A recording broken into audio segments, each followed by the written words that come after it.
Très bien. Le modifieur de correction smooth. Alors, après avoir ajouté une armature à un objet, parfois, je vois que mon objet subit des déformations non voulues. Par exemple, je vais le faire ici. C'est les déformations qu'on règle à l'aide du Vertex Way.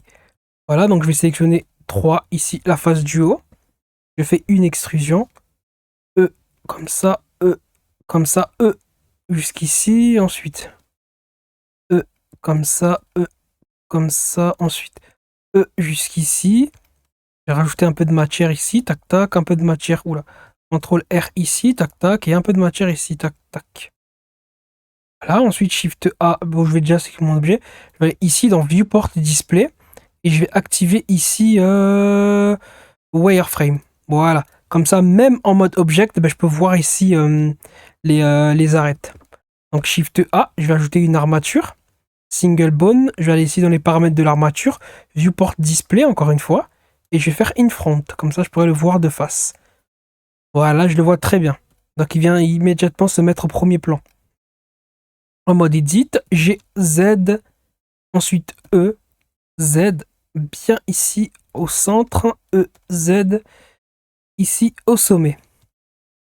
Très bien, je sélectionne mon objet, je maintiens la touche Shift, je sélectionne ici mon armature, CTRL P pour faire un parentage, Set Parent To, Automatic Way, je vais sélectionner mon armature, CTRL Tab, je vais en pose mode R, voilà.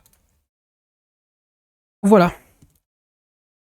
Donc là, je retourne en Object Mode, voilà, ici, grâce à mon armature, je peux déformer mon objet. Et je vois qu'ici, il y a des déformations qui sont non voulues. Généralement, ce qu'on fait, hein, si vous avez vu la vidéo, l'épisode 10 de la playlist, toutes les bases de Blender, ce qu'on fait, c'est qu'on sélectionne l'armature en premier, on maintient la touche Shift, on sélectionne celui-ci, on fait CTRL Tab, on va en Waypaint, et CTRL Shift clic, on peut voir l'effet de ce vertex group là, CTRL Shift clic, l'effet de ce vertex de ce bone là, donc le vertex group à l'origine de ce bone là, CTRL Tab, et voilà.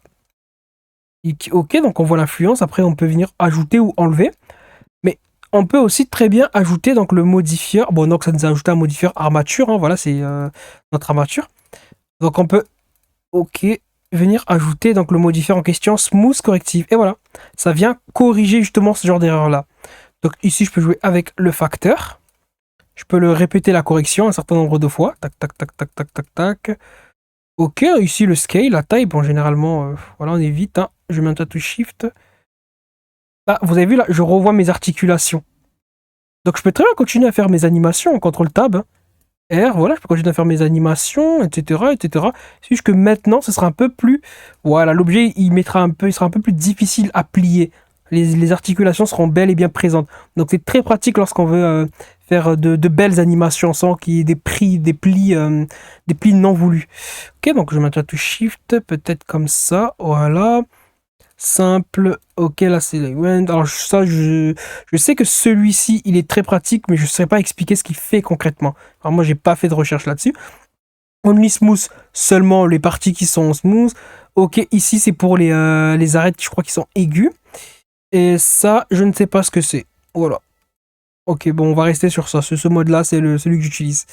Ok, donc voilà ce qui est pour le modifieur Smooth Corrective. Donc en résumé, on fait par exemple une armature, on l'applique à un personnage qui marche, qui court, qui danse, qui je sais pas quoi, et on a des plis un peu bizarres, et qu'on n'a pas vraiment envie de tout régler à l'aide du Vertex Way, de peindre, ajouter, enlever. Donc voilà, ce modifieur-là peut être très pratique.